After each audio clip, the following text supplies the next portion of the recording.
आज केंद्रीय बजट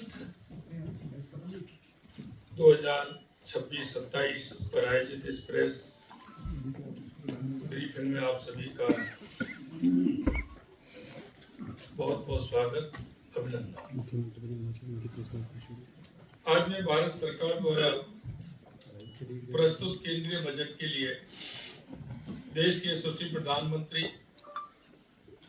आदरणीय नरेंद्र मोदी जी का हृदय से आभार और अभिनंदन करता हूं।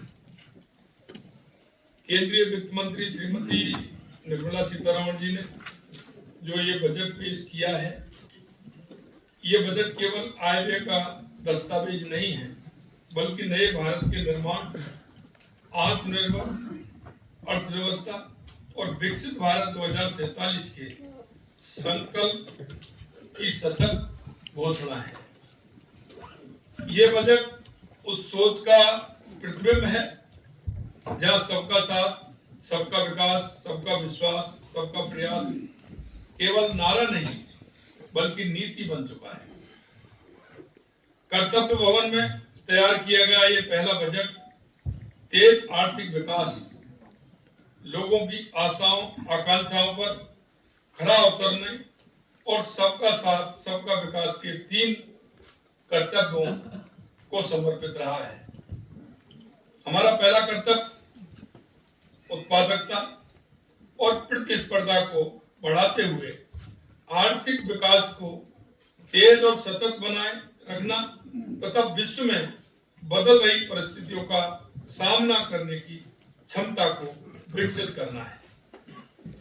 हमारा दूसरा कर्तव्य हमारे लोगों की आकांक्षाओं को पूरा करना और उनकी क्षमताओं का निर्माण करना है, ताकि वे भारत की समृद्धि के मार्ग में मजबूत सहयोगी बन सके। हमारा तीसरा कर्तव्य जो सबका साथ सबका विकास के हमारे दृष्टिकोण के अनुरूप है, यह सुनिश्चित करना है कि अर्थपूर्ण भागीदारी के लिए प्रत्येक परिवार, समुदाय, प्रदेश और क्षेत्र की पहुंच संसाधन, सुविधाओं और अवसरों तक हो। यह बजट बताता है कि पूरा देश 7% की विकास दर के साथ रिफॉर्म एक्सप्रेस पर शानदार परफॉर्म कर रहा है और ट्रांसफॉर्म की ओर तेजी से बढ़ रहा है।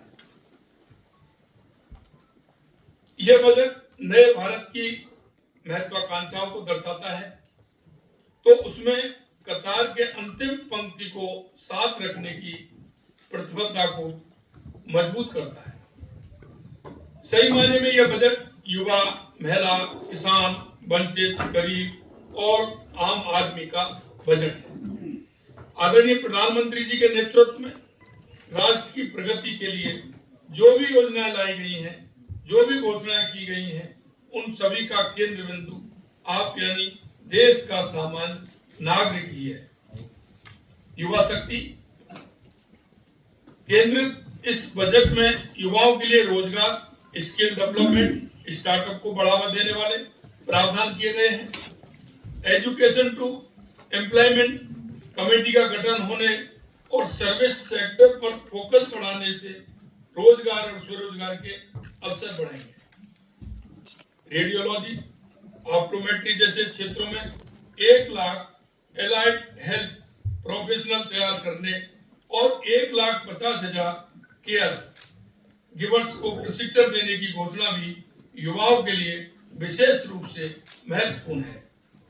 टूरिस्ट गाइड को अपना कौशल बढ़ाने के लिए IIM जैसे विश्व स्तरीय संस्थानों से ट्रेनिंग का अवसर मिलेगा, जिससे पर्यटन क्षेत्र से जुड़े युवाओं को अपनी आय बढ़ाने में सहायता मिलेगी। 15,000 माध्यमिक विद्यालयों और 5,000 महाविद्यालयों में ABGC कंटेंट क्रिएटर लैब्स की स्थापना डबल इंजन की सरकार की भविष्य की सोच को दर्शाती है। हम भी ABGC XR पॉलिसी देश के युवाओं के लिए लेकर आए, जिसकी मदद से हमारा युवा वर्ल्ड क्लास कंटेंट क्रिएशन में स्वयं को दक्ष बनाएगा। महिलाओं के लिए सशक्तिकरण और सुरक्षा और आर्थिक भागीदारी को मजबूत करने पर बजट में विशेष ध्यान दिया गया है। सी मार्ट खुलने से गांव की हमारी लखपति दीदियां अब अपने व्यवसाय को और आगे बढ़ाकर बिजनेस वुमन बन सकेंगी। हर जिले में एक एक गर्ल्स हॉस्टल खोले जाने से बेटियों को आगे बढ़ने के और अधिक अवसर मिलेंगे। भारत विस्तार एआई एग्री टूल किसानों का जोखिम घटाएगा, सिंचाई कृषि अवसंरचना और बाजार तक उनकी पहुंच को बढ़ाएगा, जिससे उनकी आय में बढ़ोतरी होगी। पशुपालन राजस्थान की अर्थव्यवस्था का प्रमुख हिस्सा है। Loan linked capital investment subsidy scheme से पशुपालकों को भरपूर लाभ मिलेगा। जिला अस्पतालों में ट्रॉमा केयर सेंटर की स्थापना के साथ 50% क्षमता वृद्धि, 5 रीजनल हेल्थ हब की स्थापना की घोषणा से स्वास्थ्य सेवाओं के क्षेत्र में उल्लेखनीय सुधार होगा। राजस्थान में मेडिकल वैल्यू टूरिज्म पॉलिसी लागू हो चुकी है, इसलिए इस घोषणा से प्रदेश में मेडिकल टूरिज्म की ओर बढ़ावा मिलेगा। कैंसर की 17 दवाइयों में कस्टम ड्यूटी पर छूट से इस गंभीर बीमारी से लड़ने में सहायता मिलेगी। आदरणीय मोदी जी के नेतृत्व में 12 साल से देश वित्तीय अनुशासन और स्थायित्व के साथ विकास के मार्ग पर आगे बढ़ रहा है। यह बजट उस आत्मविश्वास को दर्शाता है जिसके चलते भारत आज दुनिया की तेजी से बढ़ती अर्थव्यवस्थाओं में अग्रणी है।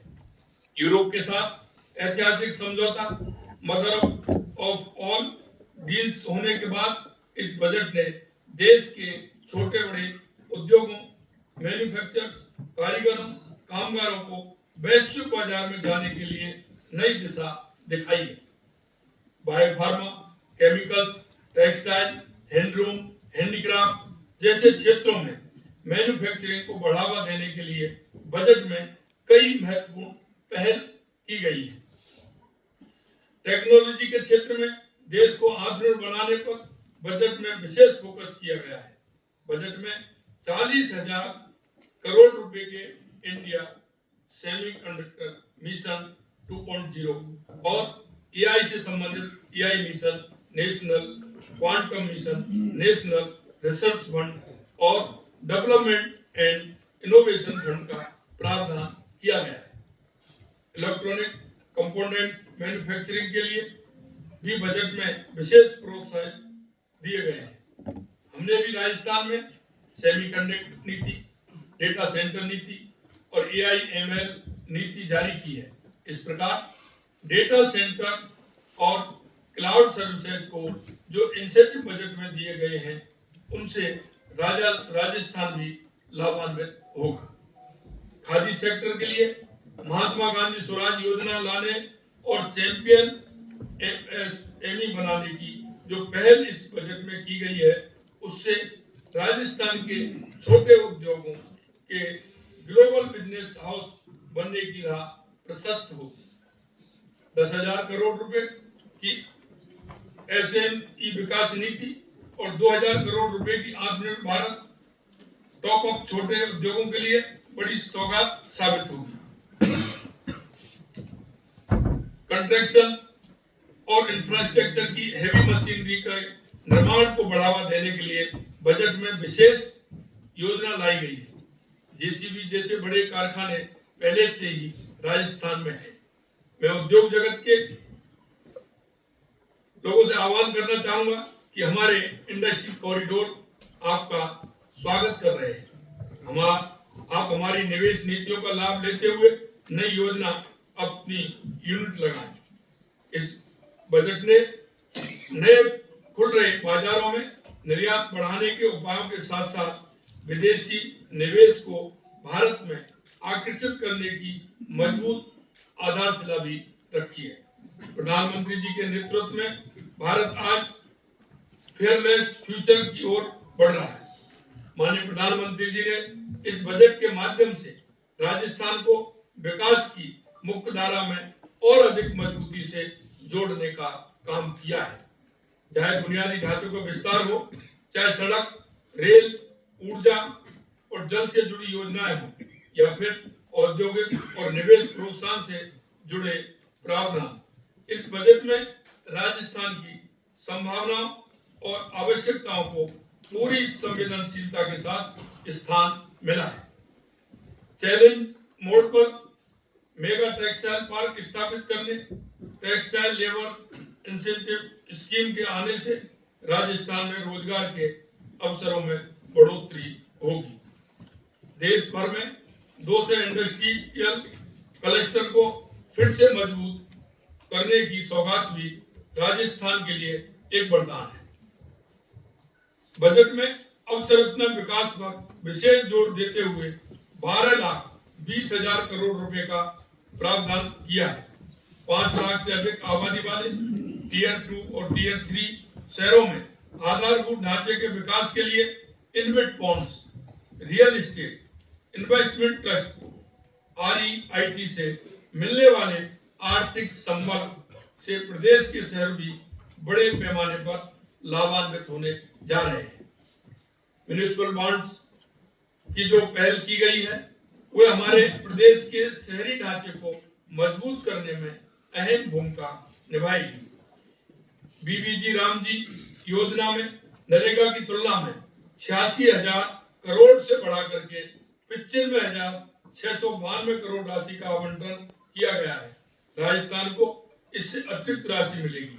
बजट में अक्षय ऊर्जा के लिए 32,914 करोड़ रुपए का आवंटन किया गया है।